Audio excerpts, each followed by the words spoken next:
Assalamualaikum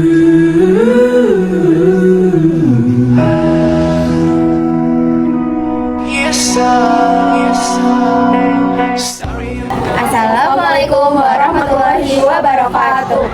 Oke, sebelum memulai video ini, izinkan kami untuk memperkenalkan diri. Saya sendiri Naisa Aulia, lalu Saya Widana Hatul Nafisa. Saya Aisyah Inaya. Saya Fauzia Rahmawati. tujuan kami untuk membuat video ini yaitu untuk memenuhi penilaian akhir semester mata kuliah gender dan dinamika sosial yang diampu oleh Ibu Nova Skofiana.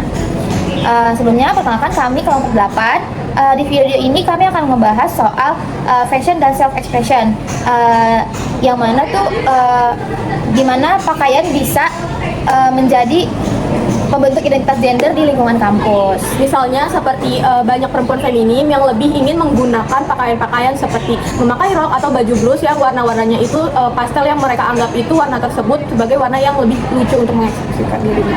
Nah, di sisi lain juga ada mahasiswa laki-laki yang lebih nyaman memakai kayak anting, terus juga baju yang oversize dan juga yang warna cerah-cerah yang sebenarnya itu sering dianggap keluar dari standar maskulinitas.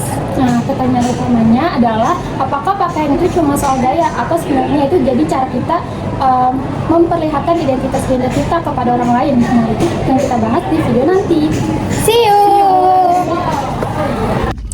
Selama observasi di kampus, kami melihat banyak variasi mahasiswa yang menggunakan pakaian secara formal, casual, dan juga streetwear.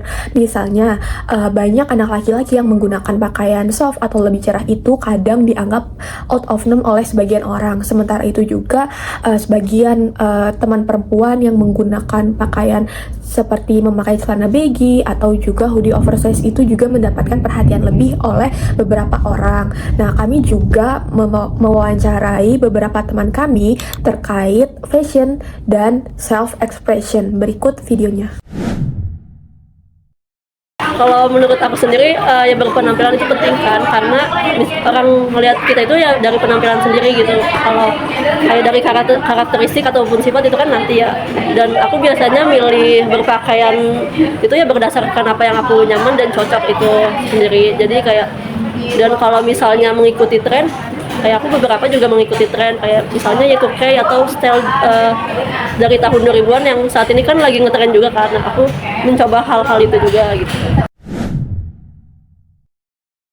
Menurut aku itu menunjukkan, tapi nggak terlalu menunjukkan identitas gender itu. Tapi kalau misalnya style itu kan di zaman sekarang ini kayak kita udah bebas berekspresi. Kalau dari aku sendiri itu biasanya dari orang tua ya. Kalau dari temen sih nggak terlalu dikomentarin terlalu gitu. Kalau dari orang tua biasanya kayak berkomentar style aku tuh terlalu ke maskulin gitu, nggak terlalu menunjukkan feminim seorang perempuan gitu. Tapi kalau dari temen aku sendiri kayak ya udah bebas gitu, nggak terlalu berkomentar tentang style aku. Kalau menurut aku untuk cara berpakaian itu penting, dan kalau misalnya aku dari cara berpakaian aku lebih kayak pengen nunjukin kayak kepribadian aku aja. Jadi aku pengen kalau misalnya ngerasa pakai baju yang kayak gelap-gelap gitu, aku ngerasa kayak lebih murung gitu kan. Nah, makanya aku tuh lebih suka pakai baju yang cerah-cerah kayak pink, hijau atau putih, pokoknya yang nggak ada nuansa gelapnya, biar kesannya hari ini tuh aku ngerasa lagi biar tetap semangat gitu loh di sepanjang hari itu. Karena kalau misalnya pakai yang gelap itu lagi aku tuh bakal suka ngerasa murung gitu. Nah, biasanya juga kalau misalnya nyari pakaian, aku ngikut dari tren-tren di media sosial. Sebenarnya nggak terlalu yang ngetren banget, tapi aku agak nyari yang lebih yang lebih nunjukin kalau itu tuh sisi kayak aku banget gitu loh. Jadi biasanya juga minta pendapat dari temen kayak, ini baju yang kayak gini tuh cocok nggak sih sama aku? Terus ini nunjukin nggak kalau ini tuh aku banget gitu. Ntar biasanya kalau temen aku jawab iya itu udah bagus, ya udah, biasanya aku dari pendapat temen juga, terus nyari-nyari tren sosial, sama ditambah dari kayak kepribadian aku aja sih gitu.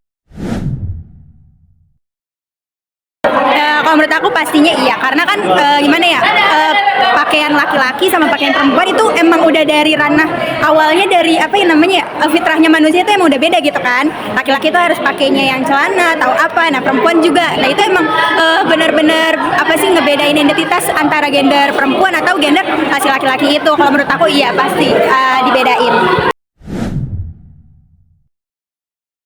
Kalau aku aku jujur pernah, karena gimana ya, kan aku juga kalau pakai pakaian agak cerah-cerah mulu nih, itu sering banget dibilang kayak kok rame banget bajunya, atau kayak udah jangan yang terlalu gini lah, biasa-biasa aja, yang tone warnanya itu biasa-biasa aja. Cuman dari aku pribadi aku ngerasa kayak nggak, gimana ya, ini kan aku juga bukan buat nunjuk, bukan buat nyari perhatian orang, ini karena ekspresi diri aku. Jadi kalau misalnya aku dikomentarin yang kayak gitu, aku tetap ngerasa kayak ya udah pede aja, karena ini tentang diri aku, bukan tentang diri mereka gitu. Nah, dari wawancara ini kelihatan kalau pilihan pakaian itu bukan sekedar soal gaya, tapi juga cara mereka mengekspresikan identitas gender di lingkungan kampus. Nah, lewat identitas sosial, fashion menunjukkan afiliasi individu dengan kelompok tertentu, misalnya circle taman, komunitas kreatif, atau budaya kampus. Jadi, fashion gak cuma buat cantik atau keren, tapi sarana komunikasi sosial dan penguatan identitas. Kalau dari interaksionisme simbolik, pakaian itu seperti simbol yang dikomunikasikan ke orang lain.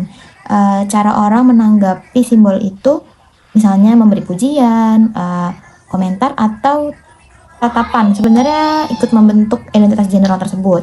Jadi, identitas gender itu nggak cuma personal, tapi juga dibentuk lewat interaksi sosial. Nah, jadi kita bisa lihat menggunakan teori tubuh dan performativitas visual dari perspektif gender. Nah, menurut Judith Butler, gender itu performatif, artinya dibentuk lewat aksi dan ekspresi sehari-hari termasuk pakaian. Jadi ketika teman-teman menggunakan outfit tertentu, mereka sedang menampilkan identitas gender dan ekspresi kepribadiannya sehari-hari secara nyata. Dan performativitas visual itu melihat outfit bukan cuma soal fashion, tetapi tentang cara kita ngomong ke dunia tentang kita itu siapa tanpa pakai kata-kata. Selain itu, jika dilihat menggunakan teori interaksionisme simbolik, pakaian itu jadi bahasa visual yang orang lain baca. Reaksi sosial terhadap pakaian ikut mempengaruhi bagaimana seseorang melihat diri mereka sendiri secara nyata. Nah, jadi outfit itu bukan cuma soal fashion, tetapi tentang komunikasi sosial dan refleksi identitas. Dari pengamatan yang kami lakukan, kami belajar bahwa fashion memiliki peran yang sangat kuat sebagai sarana self-expression. Lalu cara berpakaian, seseorang dapat mengekspresikan identitas diri, termasuk identitas gender yang tidak selalu harus mengikuti stereotip gender yang terlalu membatasi. Pakaian tidak hanya berfungsi sebagai kebutuhan sehari-hari, tetapi juga menjadi media yang menunjukkan kepribadian, nilai, dan cara seseorang ingin dilihat oleh orang lain. Namun, kami juga menyadari bahwa pengamatan ini memiliki keterbatasan sudut pandang sebagai mahasiswa yang berada di lingkungan kampus yang relatif terbuka. Cara pandang kami bisa dipengaruhi oleh suasana sosial dan budaya tempat observasi dilakukan. Oleh karena itu, pemahaman yang kami dapatkan mungkin akan berbeda jika pengamatan serupa dilakukan oleh di kampus lain atau di daerah dengan latar budaya yang berbeda. Secara sosial, tembang ini menunjukkan pentingnya sifat toleransi dan saling menghargai terhadap berbagai bentuk ekspresi gender. Lalu fashion, lingkungan kampus memiliki potensi besar untuk menjadi ruang yang aman dan nyaman bagi individu dalam mengekspresikan diri tanpa rasa takut terhadap penilaian berdasarkan stereotip gender.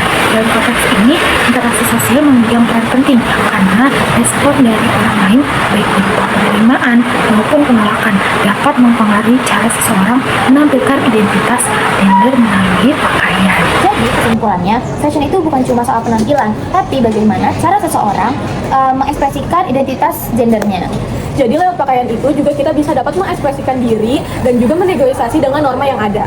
Semoga setelah menonton video ini, kita bisa lebih terbuka dan gak gampang ngejudge tentang orang dari berpakaiannya aja. Terima kasih udah nonton video kami. Sampai ketemu di video berikutnya. Bye-bye.